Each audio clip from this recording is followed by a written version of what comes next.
Hello जय हिंद साथियों। दोस्तों आज हम बात करेंगे इतिहास और इतिहास का चैप्टर 2 पढ़ेंगे। चैप्टर 1 में हमने देखा था पाषाण काल और पाषाण काल से संबंधित सारे प्रश्न हमने कर लिया था और आज हम पढ़ेंगे सिंधु सभ्यता, जो कि आपके सभी कॉम्पिटिटिव एग्जाम के लिए उतना ही जरूरी है जितना आपके बॉडी के लिए जरूरी है ऑक्सीजन। तो शुरू करते हैं और आज हम शुरू करेंगे सिंधु सभ्यता और सिंधु सभ्यता के वन लाइनर फॉर्मेट में हम पढ़ेंगे और ये कंटेंट आपको कहीं नहीं मिलेगा। मैं कहता हूं कॉपी निकालो, इसे नोट करो अभी और इसी वक्त। तो शुरू करते हैं सिंधु सभ्यता। शुरू करते हैं सिंधु सभ्यता, राइट। तो हम समझते हैं कि सिंधु सभ्यता एक्चुअली था क्या। सिंधु सभ्यता एक्चुअली सिंधु सभ्यता था क्या। तो सिंधु सभ्यता के बारे में अगर हम समझेंगे तो सिंधु सभ्यता का विकास लगभग 2500 साल पहले से लेकर के 1750 ईसा पूर्व तक चला था। यानी 2500 ईसा पूर्व से लेकर के 1750 ईसा पूर्व तक इसका काल था। और इससे हम अगर समझे तो पाषाण काल के बाद जो हमारा पाषाण काल था, पाषाण काल में हुआ जैसे पूर्व पाषाण काल, मध्य पाषाण काल, नव पाषाण काल, उसके बाद ताम्र पाषाण काल। जब ताम्र पाषाण काल खत्म हुआ, जब हमारे खेती बाड़ी स्टार्ट हो गया, गेहूं की खोज हो गई, जैसे हम गेहूं पहली बार हम आपको पता होगा कि पाकिस्तान के मेहरगढ़ जिला में पहली खेती हुई थी, जौ एवं गेहूं की खेती हुई थी। मानव के द्वारा पहला जानवर था जो पाला गया था, उसका नाम था कुत्ता। मानव के द्वारा पहला आविष्कार था जिसका नाम था आग का आविष्कार। उसके बाद जब हमारा ताम्र पाषाण काल खत्म हुआ, उसके बाद हमारा सिंधु सभ्यता का विकास हुआ। लोग समझदार होते गए और सिंधु एक सभ्यता बसाना शुरू कर दिए और सभ्यता बसाना शुरू कर दिए। एक शहरी सभ्यता बसाई जिसका नाम था भैया सिंधु सभ्यता। और सिंधु सभ्यता के अगर हम कार्य को अगर समझेंगे तो सिंधु सभ्यता के पहली बार जो जानकारी देने वाले थे उनका नाम था भैया जॉन मार्शल। क्या नाम था भैया? John Marshall. क्या नाम था? John Marshall. ये भाई साहब थे, ये पहली बार जॉन मार्शल ने, ये जॉन मार्शल पहली बार थे इनका नामकरण करने वाले थे। क्या भैया?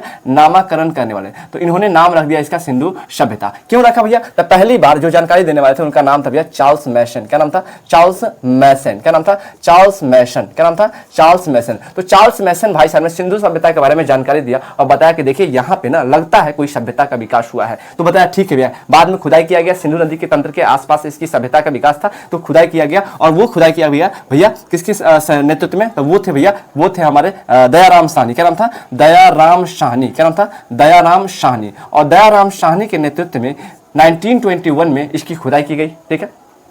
उसके बाद भैया इसका जो हमारे सर्वेक्षण करने वाले थे, उनका सर्वेक्षण करने वाले थे और उनका नाम था भैया, जो सर्वेक्षण कर रहे थे उनका नाम था जेम्स कनिंघम। क्या नाम था भैया? तो जेम्स कनिंघम नाम था। क्या था? James Cunningham. तो जेम्स कनिंघम भाई साहब ने, जेम्स कनिंघम और जेम्स कनिंघम के सर्वेक्षण में दयाराम साहनी के द्वारा 1921 में इसकी खुदाई किया गया था। जबकि इसकी जो मैसेज देने वाले यानी कि सबसे पहली बार जो जानकारी देने वाले थे उनका नाम था भैया चार्ल्स मैसन। जॉन मार्शल भाई साहब इनका नामकरण कर दिए और आकर के इसको रख दिया नाम सिंधु सभ्यता। तो इसका सिंधु सभ्यता ही नाम क्यों पड़ा, कुछ और क्यों नहीं पड़ा? सिंधु सभ्यता एक्चुअली अगर हम बात करेंगे बच्चों तो ये हो गया हमारा भारत। क्या हो गया? ये हो गया हमारा भारत। और भारत के संदर्भ में अगर हम बात करेंगे, भारत के संदर्भ में अगर हम बात करेंगे तो आगे हम जानेंगे कि सिंधु सभ्यता आखिर इसका नाम क्यों पड़ा। तो सिंधु सभ्यता की बात अगर हम करेंगे तो ये हो गया हमारा उत्तर। ऊपर वाला क्या हो गया? उत्तर। और इस साइड वाला साइड था पश्चिम। तो उत्तर और पश्चिम वाले भाग में इस क्षेत्रों में सिंधु सभ्यता का विकास हुआ और यहाँ पे एक नदी निकलती है, उसका नाम है सिंधु नदी। और सिंधु नदी लद्दाख एंटर मार के पाकिस्तान का जीवन रेखा बना करके और सीधा आता है और ये अरबियन सी में ये गिरता है। और सिंधु नदी तंत्र के आसपास इस सभ्यता का विकास हुआ और वो थे सिंधु सभ्यता। यानी कि लोग आकर के सिंधु नदी के आसपास आकर के रहना शुरू कर दिए, अपना घर मकान बनाना शुरू कर दिए और यहाँ पे इतना अच्छे से बनाए लगता था कि ये शहर की जैसा है। कैसा है? शहर की जैसा। और दुनिया का पहला शहरी सभ्यता का विकास कर दिए। तो भैया ये था दुनिया का पहला शहरी सभ्यता। कैसा था? तो शहरी सभ्यता। कैसा था सभ्यता था भैया? तो शहरी सभ्यता। और दुनिया का पहली शहरी सभ्यता था वो हमारा सिंधु सभ्यता। जबकि अगर दुनिया की पहली सभ्यता अगर बताए तो उसका नाम था मेसोपोटामिया की सभ्यता। लेकिन पूछेगा कि पहली सभ्यता कौन था जो शहरी था? उसका नाम था सिंधु सभ्यता, राइट। अच्छा, इसकी अगर क्षेत्रफल की बात करेंगे तो लगभग 13 लाख वर्ग किलोमीटर में फैला था। कितना भैया? 13 लाख वर्ग किलोमीटर में फैला था। और इसकी आकार की अगर हम बात करेंगे बच्चों तो इसका आकार अगर हम बात करेंगे तो इसका आकार लगभग त्रिभुजाकार था। कैसा था? लगभग त्रिभुजाकार। अच्छा, त्रिभुजाकार की बात करेंगे तो सबसे उत्तर में था जम्मू कश्मीर, जहां पे था जगह एक नाम मांडा। क्या नाम था? मांडा। तो इस तरीके से हम अगर हम देखेंगे तब मांडा था सबसे उत्तर में, यानी कि सबसे नॉर्थ में कौन सा जगह था भैया? तो नॉर्थ में था मांडा। कौन था? मांडा। और सबसे नॉर्थ में था मांडा। और दक्षिण में अगर हम जाएंगे तो उसका नाम था दैमाबाद। क्या नाम था? दैमाबाद। ये था भैया दैमाबाद। ये महाराष्ट्र वाले क्षेत्र में था और ये जगह स्थल खोजा गया था सिंधु सभ्यता का, जो कि सबसे दक्षिणतम स्थल था जिसका नाम था दैमाबाद। जबकि सबसे उत्तरी जगह था जिसका नाम था मांडा, ये कश्मीर में था। कहां भैया? कश्मीर में। अच्छा, सबसे पश्चिमी था यहाँ पाकिस्तान में जिसका नाम था भैया सुतका गेंडोर। क्या नाम था? सुतका गेंडोर। ये था सुतका गेंडोर। और सबसे पश्चिम यानी कि सिंधु सभ्यता के सबसे पश्चिम स्थल था, उसका नाम था सुतका गेंडोर। ठीक है। अच्छा, उसके बाद अगर हम समझेंगे तो भारत के सबसे पूर्व में क्या था भैया? तो सबसे पूर्व में था आलमगीरपुर। क्या नाम था? आलमगीरपुर। और आलमगीरपुर जो था वो सबसे पूर्व में था। तो सिंधु सभ्यता का सबसे उत्तरी जगह मांडा जो कि कश्मीर में था, और सिंधु सभ्यता का सबसे दक्षिण में था जिसका नाम था दैमाबाद जो कि महाराष्ट्र में था। सिंधु सभ्यता का सबसे पश्चिमी जगह जिसका नाम था सुतका गंडूर, सबसे पूर्वी जगह जो कि आलमगीरपुर अभी वर्तमान उत्तर प्रदेश में पड़ता है, राइट। अच्छा, इस तरीके से अगर हम देखेंगे तो उत्तर में हो गया हमारा मांडा, उसके बाद पूर्व में हो गया हमारा आलमगीरपुर, दक्षिण में हो गया हमारा दैमाबाद, जबकि पश्चिम में हो गया हमारा सुतका गंडूर। तो लगभग अगर इस चित्र को देखा जाए तो लगभग कैसा भैया, तो लगभग ये लगभग कैसा त्रिभुजाकार है। तो कहा गया कि सिंधु सभ्यता का आकार कैसा है, तो आकार भैया कैसा है, त्रिभुजाकार है। कितना क्षेत्र में फैला है, तो 13 लाख वर्ग किलोमीटर में फैला है। भैया सिंधु सभ्यता कैसी सभ्यता थी, तो शहरी सभ्यता थी। भैया इसका सर्वेक्षण किसने किया था, तो जेम्स कनिंघम ने किया था। इसकी खुदाई किसने किया था, तो दयाराम साहनी ने किया था, 1921 में किया था। और उसके बाद इसके जो मैसेज देने वाले थे, यानी बताने वाले थे कि भाई साहब यही है सिंधु सभ्यता और यही पे एक लगता है कोई सभ्यता का विकास हुआ है, तो वो थे भैया चार्ल्स मैसन। और इसकी जो नामकरण करने वाले थे, नाम देने वाले थे, उनका नाम था चार्ल्स जॉन मार्शल। क्या नाम था, जॉन मार्शल, राइट। अच्छा भैया आगे समझेंगे कि सिंधु सभ्यता का नाम एक और था जिसका नाम था हड़प्पा सभ्यता। आखिर क्यों हड़प्पा सभ्यता इसका नाम था, क्यों था, तो आगे हम समझेंगे कि हड़प्पा सभ्यता, इसे हम हड़प्पा सभ्यता भी कहते हैं, हड़प्पा सभ्यता भी कहते हैं। क्यों कहते हैं सर हड़प्पा सभ्यता, क्योंकि इसकी पहली खुदाई हड़प्पा से हुआ था। कहां से हुआ था, पहली खुदाई हड़प्पा, पाकिस्तान में। हड़प्पा कहां भैया, पाकिस्तान में। यहाँ पे आएंगे ना, पाकिस्तान है, ये हो गया हमारा पाकिस्तान। तो पहली खुदाई अगर हम कहेंगे तो पहली खुदाई हमारा कहां पे हुआ है, तो हड़प्पा में हुआ है। कहां पे हुआ है, हड़प्पा में हुआ है, अर्थात इसे हम हड़प्पा सभ्यता कहते हैं। जबकि हमारा 1921 में कब हुआ भैया, तो 1921 में किसके द्वारा, तो दयाराम साहनी के नेतृत्व में पहली बार 1921 में किया गया था। अर्थात ये हड़प्पा नामक स्थल से किया गया था पहली खुदाई सिंधु सभ्यता का, इसीलिए इसका नाम हो गया सिंधु सभ्यता, राइट। अच्छा दूसरी खुदाई होने वाला था। अच्छा पहले हम समझ लेते हैं ना हड़प्पा सभ्यता, और हड़प्पा सभ्यता में खुदाई करने के बाद आखिर यहाँ पे मिला क्या, तो हड़प्पा सभ्यता की जब खुदाई किया गया था पहली बार देखा गया था भैया ईंटा बीटा मिल रहा है। ईंटा के बाद और खुदाई किया था, एगो दीवार मिल गया, थोड़ा बढ़िया से किया तो 2 3 गो दीवार मिल गया, खूब बढ़िया से खाना देखा कि और भाई साहब एगो रूम मिल गया, लो भाई साहब खूब खाना, 2 गो रूम मिल गया, 3 गो 4 गो 5 गो, ऐसे करते करते एगो टोला मिल गया। अब इसका नाम रख दिया सभ्यता। क्यों, क्योंकि इसका एक पहले लगता है 2500 ईसा पूर्व पहले से लेकर 1750 ईसा पूर्व पहले यहाँ पे सभ्यता का विकास था। आखिर यह सिंधु नदी तंत्र के आसपास ये बसा हुआ था, इसीलिए इसका नाम हो गया सिंधु सभ्यता। और इसकी पहली खुदाई हड़प्पा नामक स्थल से किया गया था, 1921 में किया गया था, इसीलिए इसका नाम कर दिया गया हड़प्पा सभ्यता। इसकी पहली खुदाई करने वाले थे दयाराम साहनी, ठीक है। अच्छा जब हड़प्पा सभ्यता की खुदाई किया गया था वहां पे बहुत सारे वस्तुएं मिले थे, तो उन वस्तुओं को हम थोड़ा समझते हैं। तो हड़प्पा सभ्यता की जब खुदाई किया गया था तो वहां पे कुछ वस्तुएं मिले हैं और उसका अवशेष मिला है, तो वो था भैया हड़प्पा सभ्यता से जो वस्तुएं मिले उसका नाम था भैया, क्या नाम था उसका, तो उसका नाम था श्रमिक आवास, यानी कि लोग श्रम रहते हैं तो श्रमिक आवास। क्या था भैया वहां पे, तो श्रमिक आवास था, वहां पे क्या था, श्रमिक आवास, ठीक है। श्रमिक आवास के बाद वहां पर अगर हम देखेंगे तो वहां पे श्रमिक आवास लोग वहां रहते थे, इसलिए कहा गया इसको श्रमिक आवास, ठीक है। अच्छा वहां पे मिला था मातृ देवी की मूर्ति, क्या मिला था, तो मातृ देवी की मूर्ति, मातृ देवी की मूर्ति मिला था, ठीक है। यहां पे मिला था भैया अन्नागार, क्या मिला था, अन्नागार। अन्नागार क्या होता है, तो अन्नागार अन्न की रखने की जगह को हम बोलते हैं अन्नागार, ठीक है। यहाँ पे क्या मिला था, श्रमिक आवास, मातृ देवी की मूर्ति, अन्नागार, क्या मिला था, अन्नागार। यहीं से मिला था भैया पहली बार मिला था हाथी का कपाल, क्या मिला था, हाथी का कपाल, हाथी का कपाल, तो यहीं से मिला था भैया हाथी का कपाल मिला था, ठीक है। हाथी का कपाल। आगे अगर हम बात करेंगे तो सिंधु सभ्यता से ही मिला था एक जगह जिसका नाम था स्वास्तिक चिन्ह, और स्वास्तिक चिन्ह की अगर हम बात करेंगे तो स्वास्तिक चिन्ह को अगर प्लस का आइकन बनाते हैं सबको हम दाहिनी ओर अगर हम इसे मूव करते हैं तो ये होता है हमारा स्वास्तिक चिन्ह। और स्वास्तिक चिन्ह होता क्या है सर, तो स्वास्तिक चिन्ह का पहली बार प्रमाण हड़प्पा सभ्यता से मिला था, जबकि हड़प्पा सभ्यता से पहली बार स्वास्तिक चिन्ह का प्रमाण मिला था। ये स्वास्तिक चिन्ह होता क्या भैया, तो मंगल का प्रतीक होता है। किसका प्रतीक होता है, मंगल का प्रतीक होता है। तो हर घर में आप देखते होंगे तुलसी चौरा होता है, वहां पे एक जो वो बनाए जाते हैं तुलसी चौरा जो बनाया था उनके नीचे देखना यहाँ पे इस आकार का बनाया जाता है, इस आकार का बनाया जाता है, और इसे हम कहते हैं स्वास्तिक चिन्ह, जो कि हमारे मंगल का प्रतीक है। किसका प्रतीक है भैया, मंगल का प्रतीक है। तो इसका प्रमाण पहली बार कहां से मिला, हड़प्पा सभ्यता की जब खुदाई किया गया था तो इसी का प्रमाण मिला। इससे यह साबित होता है कि लगता है यहाँ पे मातृ देवी की क्या होता था, पूजा होता था। तो भैया यहाँ पे मातृ देवी की क्या हुआ करता था, पूजा हुआ करता था, राइट।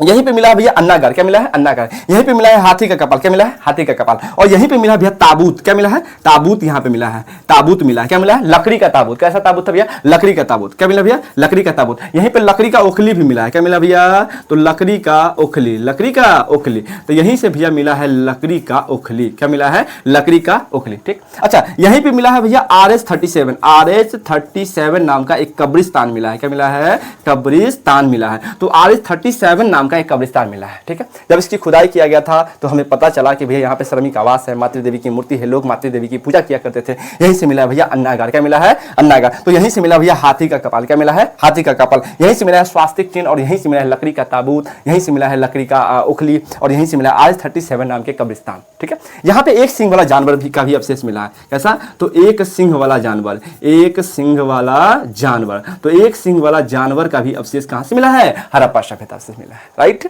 अच्छा, हड़प्पा सभ्यता आपको पता होगा, हड़प्पा भैया किस नदी के किनारे है? तो हड़प्पा भैया रावी नदी के किनारे। किस नदी के किनारे? रावी नदी के किनारे। ये रावी नदी कहां है भैया? तो रावी नदी पाकिस्तान में है। हालांकि हमारे भारत में अगर हम देखेंगे जो उत्तरी सीमा पे है, जो उत्तरी सीमा पे हमारी नदी आती है जिसका नाम है सिंधु, एक्चुअली इसके बहुत सारे नदी थे, इसके बहुत सारे नदी ऐसे थे जो इसमें जाकर के मिलते थे डायरेक्टली।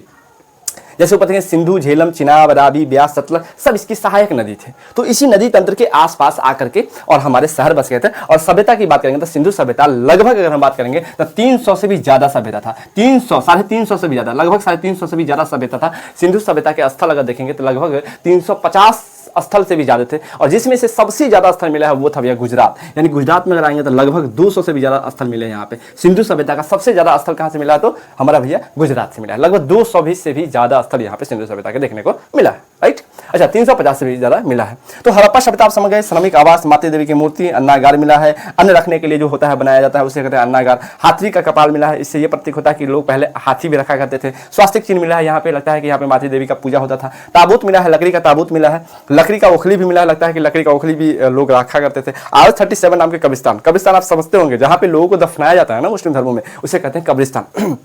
ठीक है, तो उसमें कॉकफीन बना करके उसमें फिर अंदर डाला जाता है, तो उसी को बोलते हैं भैया क्या, उसको हम बोलते हैं, उसको कॉकफीन बोलते हैं। हालांकि उसके माध्यम से लोग अंदर दफनाते हैं। तो RS-37 नाम का कब्रिस्तान मिला, वहीं से एक सिंह वाला जानवर का भी अवशेष देखने को मिलता है। ठीक है। अच्छा, आगे अगर हम देखते हैं भैया मोहनजोदड़ो, क्या देखते हैं? मोहनजोदड़ो। तो मोहनजोदड़ो की अगर हम बात करेंगे तो मोहनजोदड़ो या मोहनजोदारो भी कहा जाता है, इसे मोहनजोदारो भी कहा जाता है। मोहनजोदारो के संदर्भ में अगर हम बात करेंगे तो इसकी खुदाई 1922 यानी 1922 ईस्वी में किया गया था आरडी बनर्जी के द्वारा। किसके द्वारा? आरडी बनर्जी के द्वारा, यानी राखल दास बनर्जी के द्वारा किया गया था। राइट। अच्छा, यहां अगर हम बात करेंगे भैया मोहनजोदड़ो से, तो मोहनजोदड़ो से भी कई सारे वस्तुएं मिली है। जिसे पहला अगर हम बात करेंगे तो वो था भैया सूती वस्त्र। क्या था भैया? सूती वस्त्र। क्या मिला है? सूती वस्त्र। यहाँ क्या मिला है? सूती वस्त्र यहाँ मिला है। ठीक है, यहाँ भी मिला है भैया अन्नागार। कैसा मिला भैया? अन्नागार। ये अन्नागार क्या था भैया? तो अन्नागार अगर हम बात करेंगे तो अन्न रखने का सबसे बड़ा स्थल था, और सिंधु सभ्यता का सबसे बड़ी इमारत भी था, और सबसे बड़ा जो भवन कहते हैं वो भी था। तो सबसे बड़ा जो हमारा भवन था सिंधु सभ्यता का वो था हमारा अन्नागार। ठीक है, यहाँ पे अगर हम बात करेंगे बच्चों तो यहाँ पे मिला है भैया सूती पंडित जी जो होते हैं ना, पंडित जी, तो पंडित जी का भी अवशेष देखने को मिला है। यानी कि लोग यहाँ पे पंडित जी पूजा किया करते थे, तो यहाँ पे पंडित का भी अवशेष देखने को मिला है। यानी पुजारी, क्या भैया? पुजारी। तब पुजारी का भी अवशेष यहाँ पे देखने को मिला है। साथ ही साथ यहाँ पे भैया सभागार भी मिला है। क्या मिला है? सभागार। सभागार यहाँ पे क्या मिला भैया? तो सभागार देखने को मिला है। सभागार लोग पंडित अगर रहेंगे तो पंडित हमेशा देखिएगा ना, पंडित लोग जो होते हैं ना लगभग सभा में ही होते हैं, और उनकी सभा अलग ही होती है, वो अलग ही मूड में रहते हैं वो लोग, समझ गया? तो वहाँ सभागार मिला है। सभा हमेशा देखना चौड़ी सड़कें उनके लिए चाहिए, तो चौड़ी सड़कें का अवशेष भी मिला है। कैसा मिला है? चौड़ी सड़क का अवशेष मिला है। तो चौड़ी सड़क होना चाहिए। कैसा होना चाहिए भैया? चौड़ी सड़क। तो यहाँ से अवशेष मिला है, सूती वस्त्र मिला है, अन्नागार मिला है, ये पुजारी का अवशेष देखने को मिला है। यहाँ से भैया सभागार भी देखने को मिला है, यहाँ का चौड़ी सड़कें भी देखने को मिला है। ठीक है, यहाँ पे ना विशाल स्नानागार थे। स्नानागार मतलब स्विमिंग पूल अगर कहेंगे तो वो, यानी यहाँ पे विशाल स्नानागार देखने को मिला है। विशाल स्नानागार क्या था भैया? विशाल स्नानागार। ये विशाल स्नानागार इसलिए हमें इससे ये प्रतीक होता है कि लोग वहाँ पे स्विमिंग पूल भी बनाया करते, स्नान ध्यान करने के लिए एक बहुत बड़ा स्नानागार बनाया गया था। ये बहुत ही बड़ा स्नानागार देखने को मिला है। ठीक है, यहाँ पे कांसे की नर्तकी मिली है, तांबे का ढेर भी मिला है। यहाँ पे क्या मिला भैया? कांसे की नर्तकी भी मिली है। क्या मिला है? तो कांसे की नर्तकी भी मिली है। क्या मिली है भैया? कांसे की नर्तकी। और यहीं से भैया तांबे का बहुत सारा ढेर मिला है। तांबे का क्या मिला भैया? तो तांबे का बहुत सारा ढेर मिला। तांबे का ढेर। तो तांबे का यहाँ पे बहुत सारा ढेर भी देखने को मिला है। तो हम समझे कि मोहनजोदड़ो से 1921 में आरडी बनर्जी के द्वारा खुदाई किया गया था। सूती वस्त्र मिला, अन्नागार मिला है, पुजारी का अवशेष देखने को मिला है, सभागार मिले हैं, चौड़ी सड़कें मिले हैं, विशाल स्नानागार देखने को मिला है, यहाँ पे कांसे की नर्तकी भी मिले है, तांबे का ढेर भी देखने को मिला है। आगे अगर हम बात करेंगे तो मोहनजोदड़ो और सिंधु सभ्यता, मोहनजोदड़ो और हड़प्पा, मोहनजोदारो और साथ ही साथ हड़प्पा, किसको, हड़प्पा, इस दोनों को भाई साहब जुड़वा राजधानी कहते हैं। किस, क्या बोलते हैं भैया इसको, इस दोनों को हम बोलते हैं जुड़वा राजधानी। क्या बोलते हैं, जुड़वा राजधानी, जुड़वा राजधानी, तो इसे जुड़वा राजधानी भी कहा जाता है। जबकि आगे अगर हम बात करेंगे तो मोहनजोदड़ो के बारे में अगर हम बात करें तो मोहनजोदड़ो भैया सिंधु नदी के किनारे था। किस नदी के किनारे था भैया, तो सिंधु नदी के किनारे था। मोहनजोदड़ो किस नदी के किनारे था, सिंधु नदी के किनारे था। आगे अगर हम बात करेंगे तो मोहनजोदड़ो के विषय में, ये पाकिस्तान में, वर्तमान पाकिस्तान में स्थित है। कहाँ भैया, तो पाकिस्तान में स्थित है। और पाकिस्तान की अगर हम बात करेंगे तो लरकाना जिले में, कौन है भैया, लरकाना जिला, तो लरकाना जिले में ही स्थित है, पाकिस्तान के लरकाने जिले में स्थित है। कौन भैया, क्या बोलते हैं, मोहनजोदड़ो। मोहनजोदड़ो एक बहुत ही बड़ा शहर था, बहुत ही बड़ा शहर था। सिंधु सभ्यता का सबसे जो बड़ा शहर था उसका नाम था भैया मोहनजोदड़ो। तो ये सबसे बड़ा शहर में से एक था, तो सबसे बड़ा शहर था, इसका नाम था भैया मोहनजोदड़ो। राइट, सिंधु सभ्यता का सबसे बड़ा शहर था मोहनजोदड़ो। आगे अगर हम बात करेंगे तो यहाँ पे घर में कुआं भी मिला है, या इसके अंदर घर में कुआं भी मिला है। मोहनजोदड़ो में इसके अंदर क्या था भैया, तो घर में कुआं का भी अवशेष देखने को मिला था। घर में क्या मिला भैया, तो कुआं भी देखने को मिला है। तो इसके घर में अगर आप जाते हैं मोहनजोदड़ो में, तो मोहनजोदड़ो का जो एक ऐसा स्थल था जहाँ पे घर के अंदर कुआं बनाया गया था। यहाँ पे नालियाँ एकदम ढकी हुई थी। नालियाँ कैसा था भैया, नालियाँ कैसा था, नालियाँ एकदम ढकी हुई थी। नालियाँ कैसा, ढकी हुई थी, नालियाँ एकदम ढकी हुई थी, एकदम बेल, बहुत ही अच्छी तरीके से बनाया गया था ये सभ्यता और इस क्या बोलते हैं ये स्थल। और मोहनजोदड़ो की बात अगर हम करेंगे तो सिंधु सभ्यता का सबसे बड़ा शहर में से एक था। ठीक है, सिंधु सभ्यता समझ गए। और सिंधु सभ्यता के आगे हम पढ़ेंगे मोहनजोदड़ो के बाद हमारा था जैसे चंद्रहुदुरो था। ठीक है, चंद्रहुदुरो के बाद रोपर पढ़ेंगे, रोपर क्या था, कालीबंगा, ये सब हम पढ़ेंगे धीरे धीरे करके। तो आज के सेशन में हम दो ही पॉइंट रहने थे, पहला हड़प्पा और दूसरा मोहनजोदड़ो, जबकि कल की क्लास में हम पढ़ेंगे क्या होता है चंद्रहुदुरो। थैंक यू, धन्यवाद।